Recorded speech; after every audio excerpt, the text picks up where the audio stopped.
Oggi credo si prenda atto del fatto che un progetto nato insomma, ormai parecchi anni fa è uscito dalla tipica fase pilota ed è diventato e si avvia a diventare in qualche modo uno standard di riferimento. Questa tra l'altro è una circostanza abbastanza rara purtroppo in un mondo in cui questi progetti hanno una rapida definizione e una fine altrettanto rapida dopo appunto poche esperienze pilota. Quindi questa è una cosa estremamente positiva. E probabilmente il progetto Escape, poi divenuto Veneto Escape, ha raggiunto un successo apprezzabile, successo di cui oggi insomma tutti ci rendiamo conto, in considerazione di un elemento chiave che è la sua capacità di interpretare da subito non tanto un bisogno esclusivo del sistema sanitario, dell'azienda sanitaria, dell'organizzazione, quanto un bisogno del cittadino. Quindi Escape è il classico esempio di un progetto di sanità elettronica che nasce su un driver di valore molto preciso che è la creazione di valore per il cittadino e non tanto come risposta a un'esigenza appunto aziendale, organizzativa di sistema. E questa secondo noi è un po' una seconda fase della sanità elettronica, ovvero un processo di innovazione molto guidato dal cambiamento culturale del cittadino paziente 2.0, che è portatore di aspettative che effettivamente ormai devono trovare una risposta. Quindi dal nostro punto di vista è il migliore esempio di un progetto che si costruisce su questa necessità di appunto, rispondere a una domanda di salute che è una domanda molto più complessa, variegata e articolata rispetto al passato. C'è un secondo elemento di successo ovvio di questo progetto ed è la capacità organizzativa in termini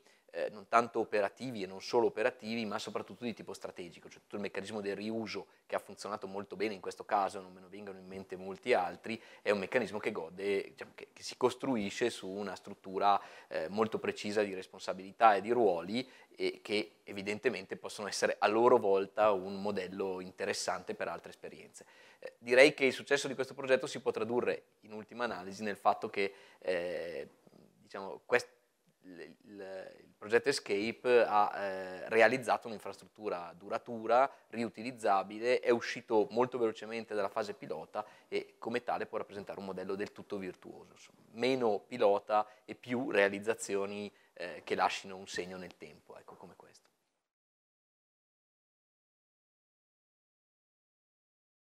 Si sposta sempre di più dalla semplice introduzione di tecnologie nella gestione dell'assistenza sanitaria a una visione, oserei dire, culturale e sociale diversa del sistema sanitario che si costruisce essenzialmente sul grado di connessione del cittadino paziente. Quindi è un cambiamento culturale, non solo terminologico, che Escape ha saputo anticipare molto bene, come si diceva,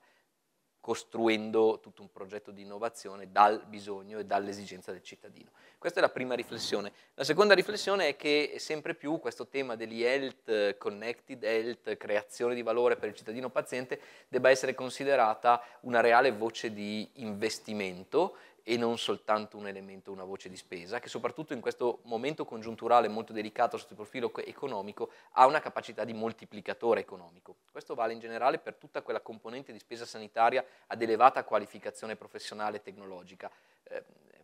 Considerarla come spesa o spesa da tagliare linearmente è una visione molto miope. Al contrario, la sanità elettronica connected health, come amo chiamarla, può essere un moltiplicatore e può innescare dei circuiti virtuosi del sistema economico e quindi sono soldi non solo spesi bene perché creano del valore o consentono dei risparmi, ma soprattutto perché possono avere in questa fase un ruolo importantissimo nel far